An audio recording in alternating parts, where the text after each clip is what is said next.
नफरत की दुर्गंध फैलाने वाले ये सौहार्द की सुगंध को कैसे पसंद करेंगे? कभी सोचिए आप, जो नफरत की दुर्गंध फैलाने वाले भारतीय जनता पार्टी के लोग हैं, जो नफरत की दुर्गंध फैलाते हों, वो सौहार्द की सुगंध कैसे पसंद कर सकते हैं?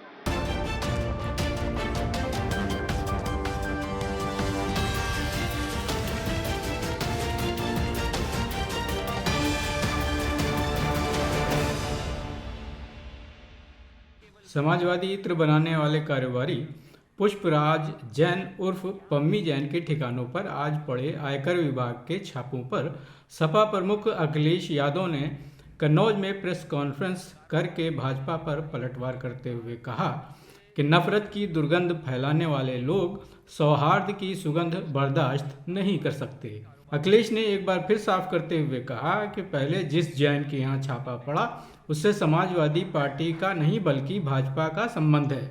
अखिलेश ये कहते हैं कि दरअसल ये छापा खींच मिटाने की कोशिश है, क्योंकि गलती से भाजपा ने अपने ही समर्थक कारोबारी के ठिकानों पर छापे डलवा दिए। अखिलेश ने भाजपा पर कन्नौज और यहाँ के इत्र कारोबार को बदनाम करने का आरोप भी लगाया। अखिलेश सवाल करते हैं कि भाजपा ये बताए कि इतने बड़े पैमाने पर पैसा कहाँ से आया। वो नोटबंदी और जीएसटी पर सरकार को घेरते हैं और कहते हैं इतनी भारी मात्रा में पैसा बरामद होना साबित करता है कि सरकार की ये योजनाएं पूरी तरह से नाकाम साबित हुई।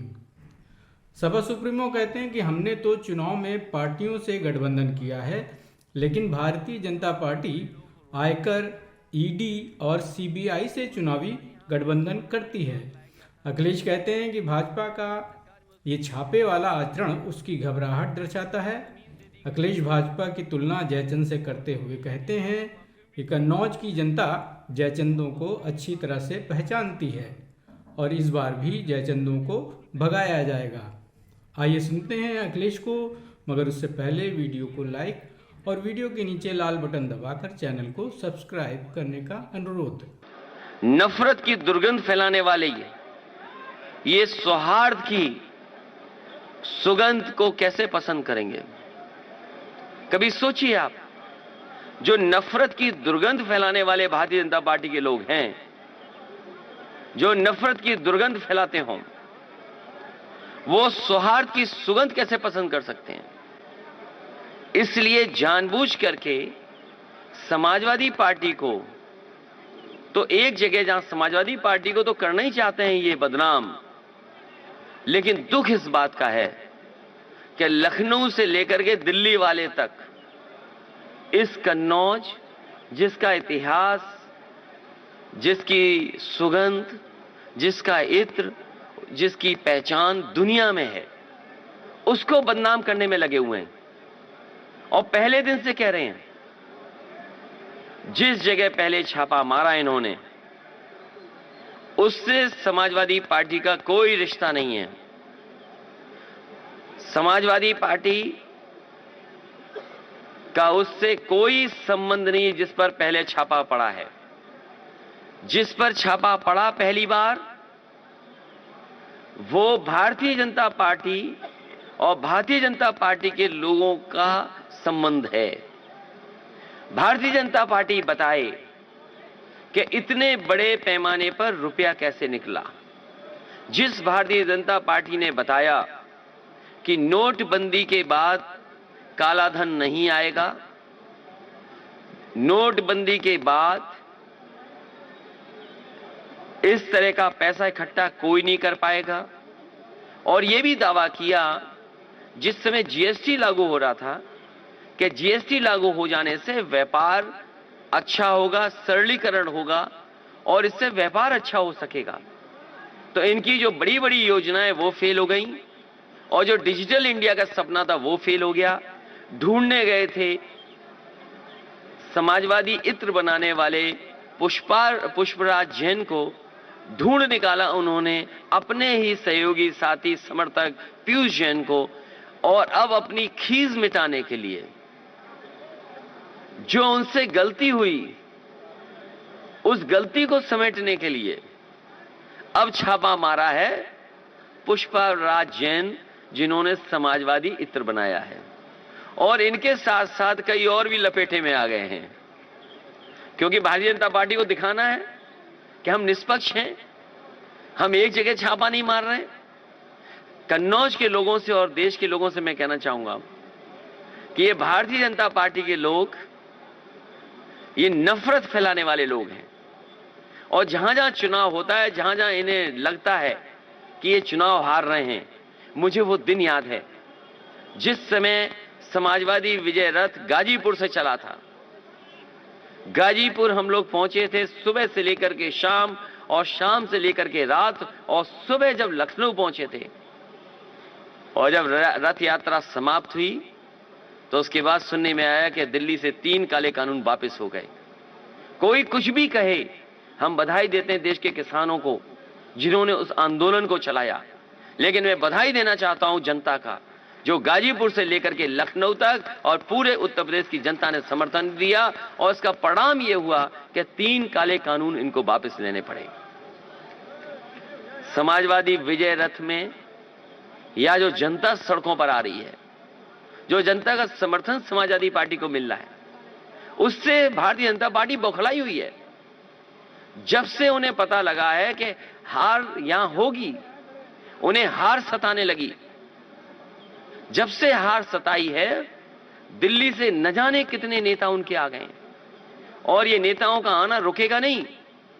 जैसे जैसे भारतीय जनता पार्टी को हार का डर और हारने के करीब पहुंचेगी, न जाने कितनी बड़ी संख्या में नेता आपको उत्तर प्रदेश में दिखाई देंगे। और केवल नेता नहीं दिखाई देंगे, उनके जो सहयोगी संगठन हैं, इनकम टैक्स, ईडी, सीबीआई, इन्होंने गठबंधन किया है। हमने तो क्षेत्रीय दलों से गठबंधन किया है, लेकिन भारतीय जनता पार्टी ने अंदर से हाथ मिला लिया इनसे, अंदर से हाथ मिला करके, और जब जब ये लोग आते हैं तब तब अपने साथ लेकर के आते हैं। और न केवल जनता का समर्थन है, बल्कि जनता ने यह मन बनाया है कि जिस समय चुनाव होगा, भारतीय जनता पार्टी का सफाया होगा। जनता इनके कार्यक्रमों में नहीं जा रही है। इनकी जो रैलियां हो रही हैं, उसमें जबरदस्ती लोगों को बस में बैठाते हैं। इनके लेखपाल, इनके तहसीलदार, इनके एसडीएम, इनके डीएम, इनके कप्तान, ये चुनाव लड़ रहे हैं, ये रैलियां आयोजन करा रहे हैं, ये रैलियों के आयोजक हैं। अगर भारतीय जनता पार्टी की रैली हो तो सबसे पहले सूचना उनको जिलाधिकारी को देनी पड़ती है। जब जिलाधिकारी को सूचना आ जाती है तो सबसे पहले रोडवेज की जितनी बसें वो बुक की जाती हैं, उसके बाद जितनी भी प्राइवेट कॉलेजेस की हैं बसेस, स्कूल्स हैं, उनकी बुक की जाती हैं। जो शहर के प्रतिष्ठित लोग हैं उनको धमकाया जाता है, पुलिस का धमकाता है, उसके बाद बसें इकट्ठी होती हैं, कुछ जगह पैसा दे करके, और मनरेगा के जिनको काम का लालच दे करके कह के आज तो केवल रैली में भाषण सुनना है, मनरेगा पेमेंट आपका हो जाएगा। तो इनकी जो सरकारी रैलियां हो रही हैं, जिसमें जनता बेमन जा रही है, जाना नहीं चाहती है, लेकिन डरा के ले जा रही हैं लोग, इनकी बसें खाली हैं, ये उससे घबरा करके ये समाजवादी पार्टी के साथ जो समर्थन जुटा है, जिस तरह का समर्थन जुटा है, उससे ये घबराए हुए लोग हैं। ये घबराने वाले लोगों ने अपना आचरण, छापे वाला आचरण पहली बार नहीं दिखाया है। याद कीजिए, जिस समय बंगाल में चुनाव था, और बंगाल में जब चुनाव हुआ था, दिल्ली की सभी संस्थाएं बंगाल में पहुंच गई थी, लेकिन मुझे खुशी है इस बात की कि बंगाल की जनता ने वहां के भारतीय जनता पार्टी के खिलाफ मतदान कर करके भारतीय जनता पार्टी का सफाया किया। आप तमिलनाडु का चुनाव देखिए, स्टैलिन जो आज मुख्यमंत्री जी हैं वहां के, उनके घर पे भी छापा मारा। बेंगलोर में आप पता कर लीजिए, जिस समय चुनाव था, वहां के कांग्रेस के अध्यक्ष उनके घर पे छापा मारा। आप जहां जहां चुनाव होंगे वहां वहां भारतीय जनता पार्टी अपने ये गठबंधन के लोगों को भी लेके जाते हैं, सरकारी लोग भी जाते हैं। सरकारी लोग ये कहते हैं हम मजबूरी में आए हुए हैं, हमें तो नया साल मनाना था, हमने तो 31 की आज की शाम का न जाने कहां कहां खाने का और परिवार के साथ जाने का कार्यक्रम बुक हुआ था, लेकिन मजबूरी में, क्योंकि हमें नौकरी करनी है, इसलिए हम मजबूरी में आपके यहाँ छापा मारने आए हैं। सोचिए ये स्थिति पहुंचा दी है। ये भारतीय जनता पार्टी घबरा रही है, और मैंने कहा भी है, ये कागज के फूल से कभी खुशबू नहीं आ सकती। ये झूठ के फूल वाले लोग हैं, ये झूठ का फूल है भारतीय जनता पार्टी। ये कागजी फूल है, ये कभी सुगंध पसंद नहीं कर सकते। कन्नौज के लोगों ने हमेशा जयचंद को पहचाना है। कन्नौज की जनता ने हमेशा जयचंद को पहचाना है। इस बार भी जयचंद को भगाया जाएगा।